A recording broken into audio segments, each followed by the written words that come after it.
అందరికీ ముందుగా వినాయక చవితి శుభాకాంక్షలు. ఆ విఘ్నేశ్వరుడు ఎల్లవేళలా అందరికీ ఆశీస్సులు కలగాలనేసి కోరుకుంటున్నాను. వినాయకుడి జన్మ రహస్యం గురించి రకరకాల కథనాలు విని ఉంటారు కదా! అయితే అసలు వినాయకుడు ఎలా జన్మించాడో ఈ స్టోరీలో అయితే తెలుసుకుందాం. మీరెక్కడ స్కిప్ చేయకుండా చూడండి. Hi guys, welcome back to my channel. My name is Geeta. మన పురాణాల్లో వినాయకుని పుట్టుక గురించి రకరకాల కారణాలు కనిపిస్తూ ఉంటాయి. ఒక కారణానికి మరొక కారణానికి అవినాభావ సంబంధం ఉంటుంది. ప్రముఖ శైవాగమమైన సుప్రభేషదాగములో వినాయకోత్పత్తి గురించి ఇలా ఉంది.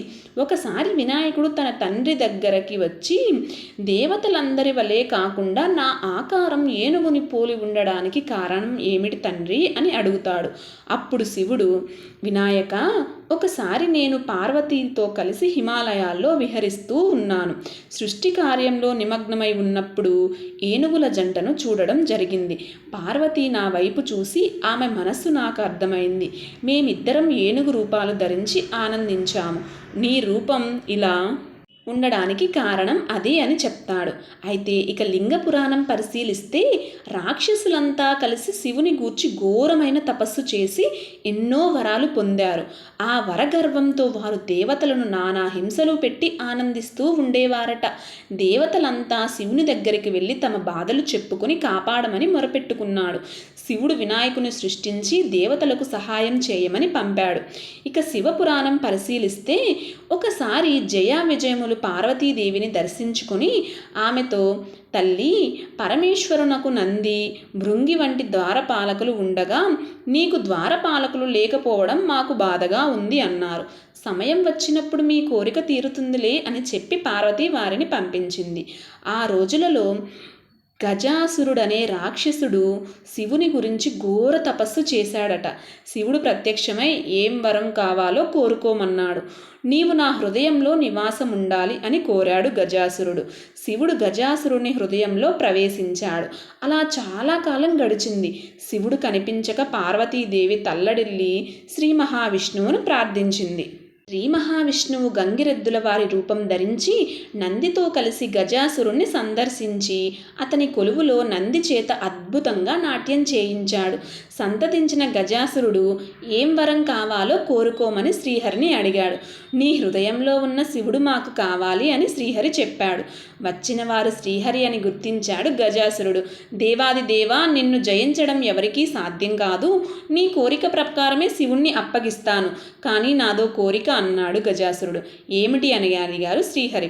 నా చర్మాన్ని శివుడు ధరించాలి, నా ముఖం త్రిలోకాలు పూజించాలి అని వరం కావాలని కోరాడు గజాసురుడు. తదాస్తు అన్నాడు శ్రీహరి. నందీశ్వరుడు గజాసుని పొట్ట చీల్చాడు. శివుడు గజాసుర గర్భస్థెర నుంచి బయటపడ్డాడు.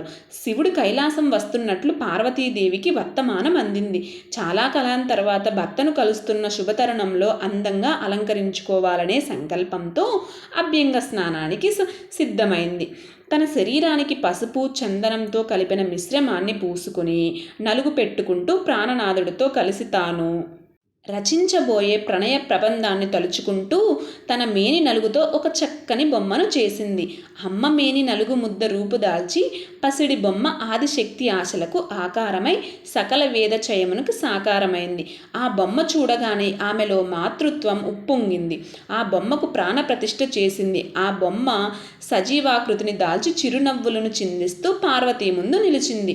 ముద్దులు మూటగట్టి ఆ బాలుడు మాతృప్రేమతో కౌగలించుకొని ముద్దు పెట్టి ఎవ్వరినీ లోపలికి రానివ్వద్దని చెప్పి పంపింది.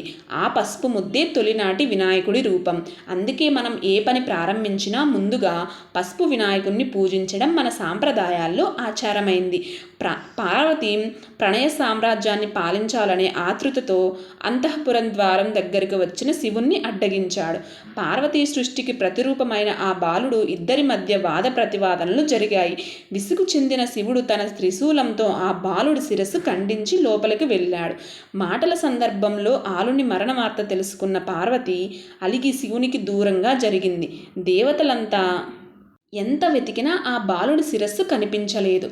అప్పుడు శ్రీహరి వచ్చి తాని గజాసురుని ఇచ్చిన వరం సంగతి చెప్పి ఆ గజాసురుని శిరస్సుని ఆ బాలుడికి మొండానికి అతికించారు. తిరిగి ప్రాణప్రతిష్ఠ చేశారు. ఆనాటి నుంచి ఆ బాలుడు గజముఖుడు అయ్యాడు. ఆ రోజు భాద్రపద శుద్ధ చవితి. అదే వినాయకుని జన్మదినం దినోత్సవం. దేవతలంతా గజముఖనుకు అనేక వరాకలిచ్చారు. తన కుమారుడు పునర్జన్మని ఇచ్చినందుకు పార్వతీదేవి సంతోషించింది. ఇదండి విఘ్నేశ్వరుణ్ణి. అయితే వినాయకుడికి ఏకదంతం ఎందుకు ఉంటుంది తెలుసుకుందామా? ఒకనాడు శివపార్వతులిద్దరూ ఏకాంతంలో ఉన్న సమయంలో శివమహాదేవుణ్ణి దర్శించుకునేందుకు పరశురామ మహర్షి కైలాసానికి వెళ్ళాడు. అప్పటికే కైలాస ద్వారం వద్ద గణపతి లోపలికి ఎవ్వరినీ పోకుండా ఉండడానికి కాపలా ఉన్నాడు. పరశురామ మహర్షి లోనికి పోతుండగా గణపతి అడ్డగించాడు. దానిలో ఇద్దరి మధ్య వాగ్వాదం జరిగి ఆవేశాలు పెరిగాయి. కోపం ఎక్కువైన పరశురాముడు మహర్షి తన ఆయుధమైన గొడ్డలిని గణపతిపై విసిరాడు. వినాయకుడు ఆ గొడ్డలిని అడ్డుకోలేదు. ఆ గొడ్డలి నేరుగా గణపతి ఒక దంతాన్ని ఖండించింది. అప్పటి నుండి వినాయకుడు ఏకదంతుడు అయ్యాడు. పరశురామ మహర్షి గొడ్డలి ఆయుధంగా ఇచ్చింది శివుడే కనుక తండ్రి మీద గౌరవంతో గొడ్డలి పైకి వస్తుంటే అడ్డుకోలేకపోయాడు. కాగా విరిగిన దంతంతో వ్యాసుడు మహాభారతం, అష్టాదశ పురాణాలు చెబుతుంటే అవన్నీ గణపతి రాసినట్లు మనకైతే పురాణ కథనం ఉంది. అందుకే గణపతిని విద్య దేవతగా ఆరాధనలు అందుకుంటూ ఉంటాడు. ఇదండి విఘ్నేశ్వరుడి అసలు కథ, జన్మ రహస్యం. అదేవిధంగా ఏకదంతం ఎందుకుంటుందో తెలుసుకున్నాం కదా. ఈ వీడియోస్ కానీ మీకు నచ్చినట్టయితే లైక్ చేసి సబ్స్క్రైబ్ చేసి ఎవరికైనా తెలియని వారికి షేర్ చేయండి. అప్పటి వరకు